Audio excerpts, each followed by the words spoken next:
So I was able to teach myself how to shoot with my left hand just so I can test the principles and secrets that I'm gonna share in this video with you guys. So that way, if you're trying to become a better shooter or you're trying to fix your form, you guys can get the absolute most out of your training and actually become that shooter that you guys always wanted to be. So the very first thing that I did is realize that intentionality is everything. So as opposed to just sitting here, going through the motions, shooting, which was what most people are gonna do, whether they're doing form shooting or they're doing that, I want to be as intentional as I can. So what I would do was every single rep was super important. So I'm here, especially when I'm starting out, I'm starting a little bit closer. I'm trying to make every single rep as perfect as I possibly can. So I'm very intentional with my reps. This is gonna allow me to get a lot more value and a lot more out of the reps that I'm doing, as opposed to, again, just kind of going through the motions, chucking up shots. So intentionality and purpose and focus is everything, especially when it comes to getting reps. So the second point is realizing that frequency is more important than duration. So being in the gym for 7 hours a day isn't the most important thing. What I focus on is more so frequency. So I would only get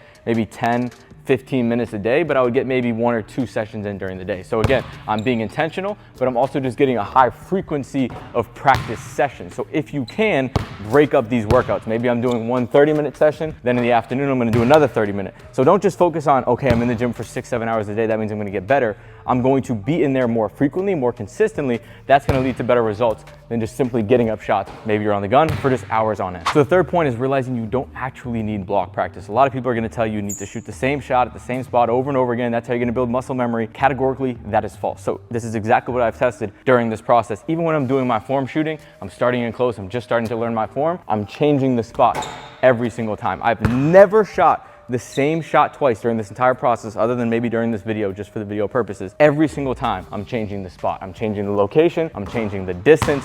Maybe I'm shooting here, then I'm shooting here. Even if it's just a simple change, I just want to do that to provide a little bit more variability, which is going to enhance the focus and intention that I can provide to that task, which is gonna allow us to get more improvement out of every single rep. So the next point, which is extremely crucial if you're trying to change your form, is don't worry about the makes in the short term. So during this process, I've literally never thought about, am I making the shot? I'm solely focused on the form. So when I'm doing this, again, my intention and my focus is on the form. If I miss, oh well, obviously I did and I made it, right? But a lot of people, they're trying to change their form, so they're only focused on the makes or the misses, so then they start to compensate on the form. My whole goal with this process was to get my form down first. When I can do that, then the makes are going to come later. So every single rep, I'm solely focused on that, and I'm getting feedback based on the process of my form. I'm not getting feedback, okay, I missed the shot, so I'm going to change my form. I'm going to stay consistent with my form, and then I'm going to, again, get those makes later. So I'm trying to dial in my form, trying to get that down, trying to get that perfect, then the makes are going to come later. So don't necessarily worry about too much on the short term. Oh, I shot bad today, or I didn't make shots in my workout, which happens with a lot of people, right? They're aiming for, okay, I want 500 makes today. I want to shoot 80% of my workouts. Well, then you're just not simply challenging yourself because you're just going for makes. You're just trying to feel good in the moment as opposed to going for that long-term improvement, which is what's really going to matter in the long run. So the next one, which is extremely crucial, whether you're trying to change your form or just become a better shooter, is we're constantly trying to be on the edge of what we're capable of. So every time that I get a little bit better, I'm trying to provide a little bit more challenge. So the way that I like to think of it is trying to break that skill. So just enough to really challenge it, not to the point where I'm just completely failing and messing up, but constantly on that edge of not being able to do it, it being too easy. So once I got the form down, once, okay, that becomes a little easier, then I'm going to